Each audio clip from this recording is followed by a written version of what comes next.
And we're good. So this morning, we're actually going to take a look and have a kind of more informal chat through the new government consultations on the Employment Rights Bill. These were opened earlier this week, and having a review of the consultation documents themselves. They're actually quite detailed, some of them are lengthy. I know certainly from speaking to different member companies, even feedback I've had on past breakfast briefings where we've looked at different employment rights bill provisions, trainings we've done, events we've spoken at. A lot of companies do have views on a lot of the proposals in the employment rights bill. So I suppose today is just a bit of a call to action to prepare you to get involved, and show you how you can meaningfully contribute and get your organisation's views across to the government on the different topics. So in terms of how we're going to do that, we are going to have a quick overview of where the Employment Rights Bill is, what the consultations are on. We're also going to just give some quick guidance on how you complete a consultation, because I appreciate that it might not be something you've done before on behalf of an organisation or individually, because as you'll see, there's some parts of the consultations that are actually seeking individual views rather than company views. We'll go through each of the consultations so you know what each of them are about, what kind of things they're looking for your views on. And finally, we've had a think as a team about how members could get involved and how best, to get your feedback on these proposals to the government. So I'll outline a few different ways that I think you could get involved in this. So in terms of just a quick overview, we've spoken about, individual provisions of the Employment Rights Bill, and lots of breakfast briefings, webinars in the past. So you'll know that these proposals are all part of Labour's Make Work Pay agenda, and it's all this kind of main aim to modernise employment protections, enhance employment protections, and where it's at just now is it is the very final stage before it receives royal assent. So the consultations themselves, they're not seeking views on whether these things should come into force. It's more a case of these things are coming into force, but we want your views on, the more operational finite detail. So they're coming in force. We want your views on how these things are actually going to be rolled out. So hopefully you'll see that as we go through. So the 4 consultations, two of them are December for the deadline for your views, and the other 2 are into January for you to get your views back. And as we say, your input, your answers will shape how the government decides to progress with the different topics.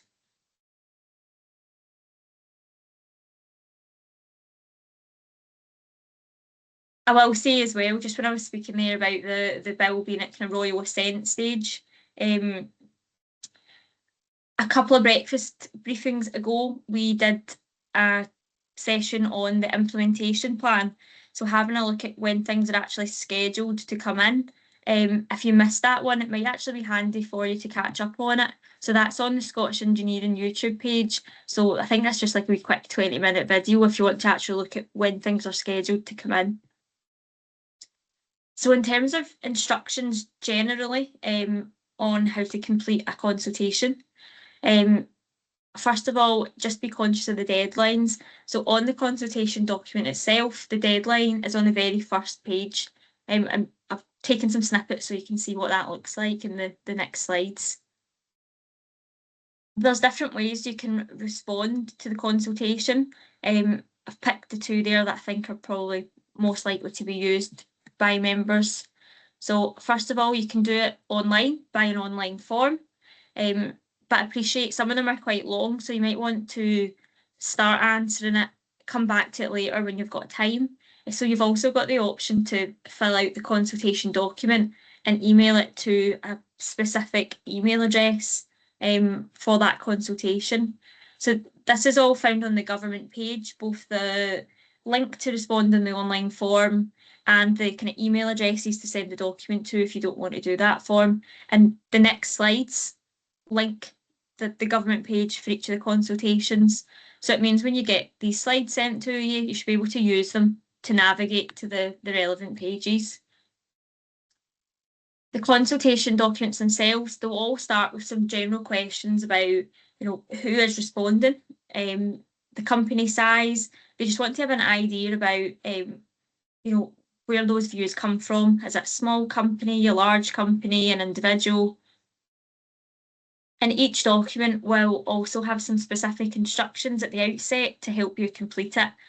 So, for example, in some of the consultations, the first questions might be geared more towards an individual filling it out, whereas some questions are the ones that are focused on employers. So before you start answering, I would just have a quick scan through the introduction at the start of the consultation to make sure that you're answering the correct questions.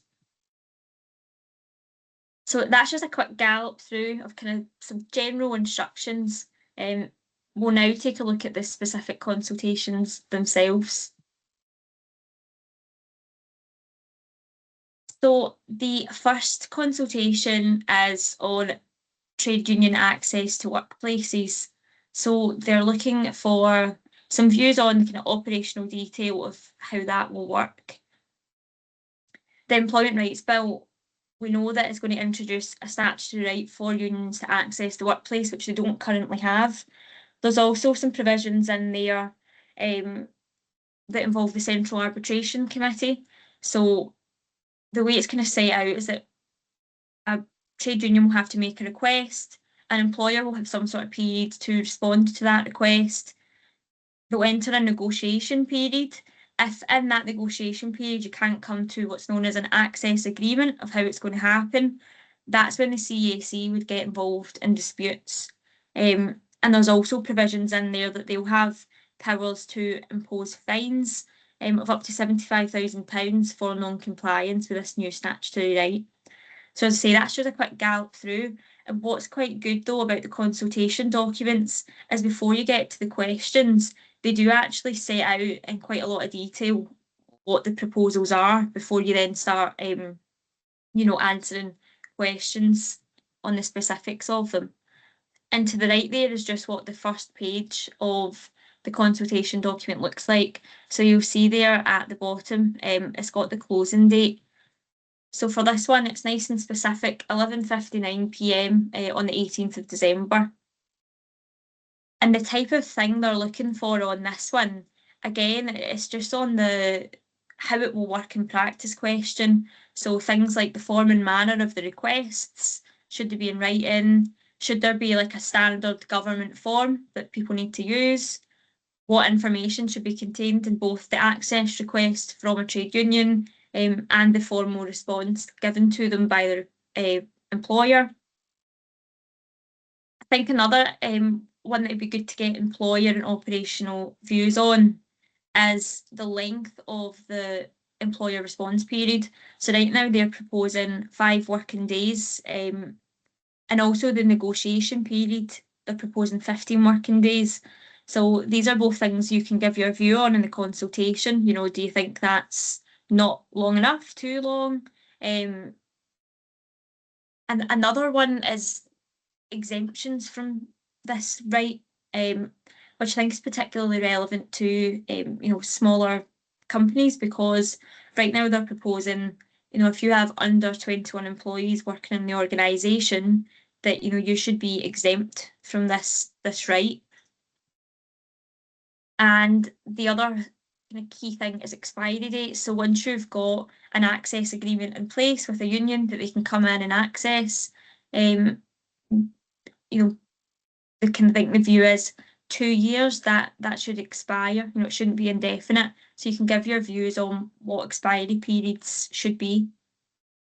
So you'll hopefully see there how it's less of whether or not this should be implemented and more how is it going to work? How should it be implemented? The second one we'll just look at quickly. Again, it's to do with the trade union provisions in the Employment Rights Bill, and it's got the same closing date as the other trade union consultation at 18th of December. And this relates to the new provision for employers to issue a written statement, and that written statement should inform trade union members about their employees of their legal right to join a union. So what the bill says just now is that will definitely be at the start of employment. They should be, given that written statement, told about the rights to join, but also the potential for it to be given at other intervals during the course of employment. The consultation on this one seeks views on, again, the format. Can that be given to staff digitally? Should this be, a paper written statement? Is verbal sufficient? I know from kind of past presentations I've done on this, I think there was a general thought that this might take the form of, on day one of employment, you have to give a section 1 statement with terms and conditions. Is this going to be something you can put in there? So, not be as bad in practice. So they're seeking views as well on what should be involved. When you give that written statement, what exactly do you need to put in it? So should there be a need to put union contact information in it? Legal rights. So all of this you can give your view on. And another interesting one is the Employment Rights Bill reserves the kind of right for it to be given not only at the start of employment, but at different intervals throughout. So, how frequent should you have to remind employees about this legal right? You can also give your view on that. And as I say, you'll see on the slide the title is hyperlinked, so that will take you straight to that consultation. Now, the last two, I think, are a bit more detailed, and I think that's why they've got a later respond by date into January for these ones. And we'll speak at the end about how we think we can contribute to these consultations.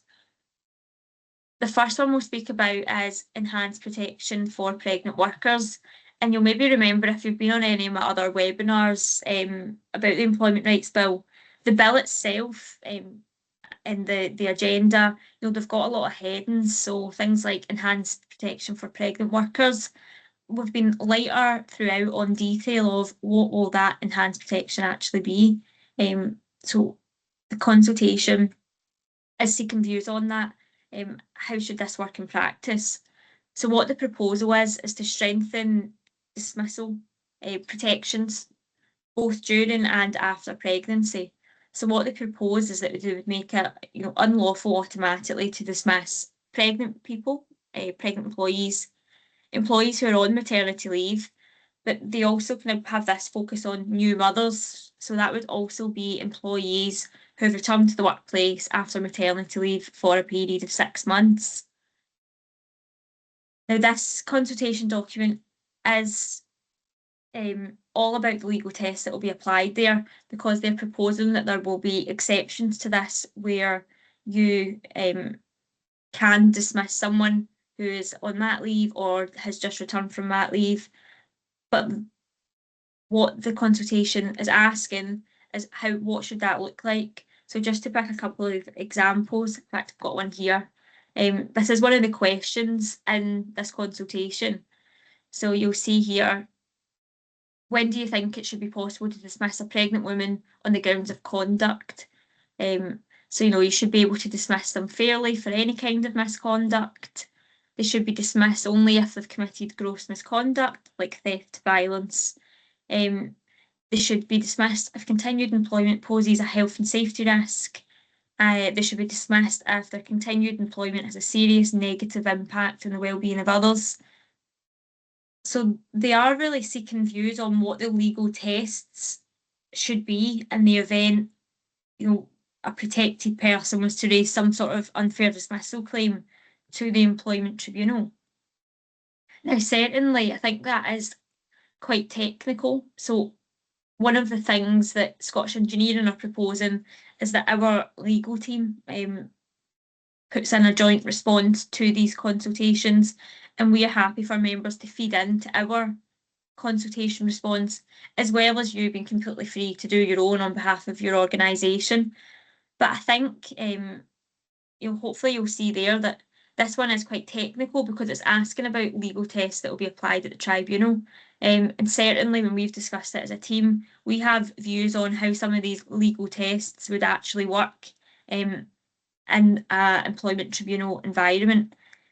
Certainly I've seen people be concerned about the prospect of not being able to dismiss maybe someone who's just off maternity leave, other than things like gross misconduct, because if it's genuine misconduct completely unrelated to that person being pregnant or recently having returned from maternity leave, there's a view that employers would like to be able to take some sort of action on that, short of it being theft or violence. Also a kind of general view that some of what is in this consultation, what they're proposing is already kind of in place by the Equality Act. So protection's already in place for these things in the Equality Act on the grounds of maternity without these new things being introduced. So we certainly do have views on a lot of this that we're going to capture in our consultation. So as I say, this one, I've just given you a snippet there. It goes through conduct, capability, redundancy. It goes through all the different potentially fair reasons for dismissal and asks questions like that on what the legal test should be.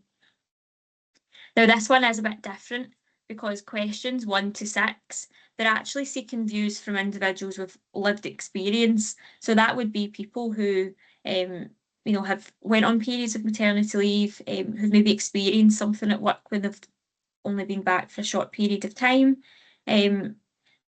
So you can contribute on an individual basis on questions 1 to 6.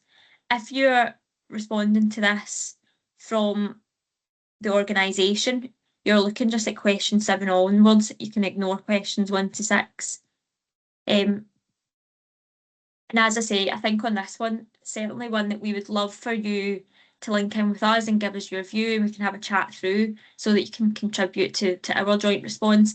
Because I think certainly on this one, just with our experience of actually applying and using legal tests at tribunal, we've got some expertise on this one. The last consultation, again, is into January for a respond by deadline. And this is looking at the bereavement leave, including pregnancy loss. So it's going to make unpaid bereavement leave a day one right, both for the loss of a loved one and pregnancy loss before 24 weeks. Right now, you can get statutory parental bereavement leave, but it kicks in after 24 weeks. So this would cover that period before, and also more generally just to other relatives' relationships. So this one generally seeks views on eligibility criteria, what type of loss should be covered, specifically on the loss of a loved one. Interestingly, in the consultation, they were seeking views on should it actually be defined to a specific family relationship, or should it be based on that employee's relationship? So, a friend, if that friend is akin to family for them. So it asks all these types of questions.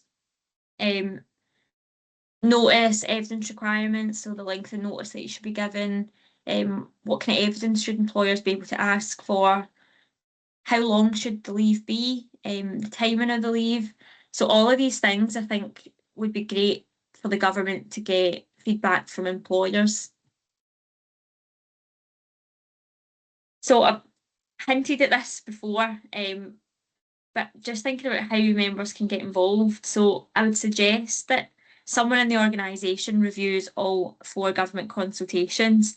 The breakfast briefing is a short session, so we don't have time to go through them all in detail, unfortunately, but I think they are drafted in a really good way because at the outset you get the proposals in detail, instructions on how to fill out the consultation, and then you can have a look at the questions to see if you think you do have any information, experience from on the ground, which will assist with these questions.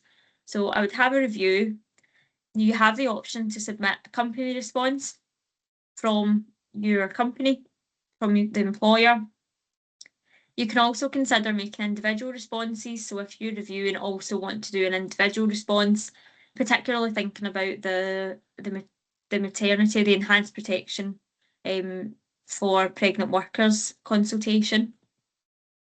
But a bit of a call to action and a request from us is that we are putting in, as a membership association, we're able to also respond to these consultations. Our legal team's working just now on preparing responses to all four, particularly with just some of our experience on cases that we've done, employment tribunals, how these legal tests work.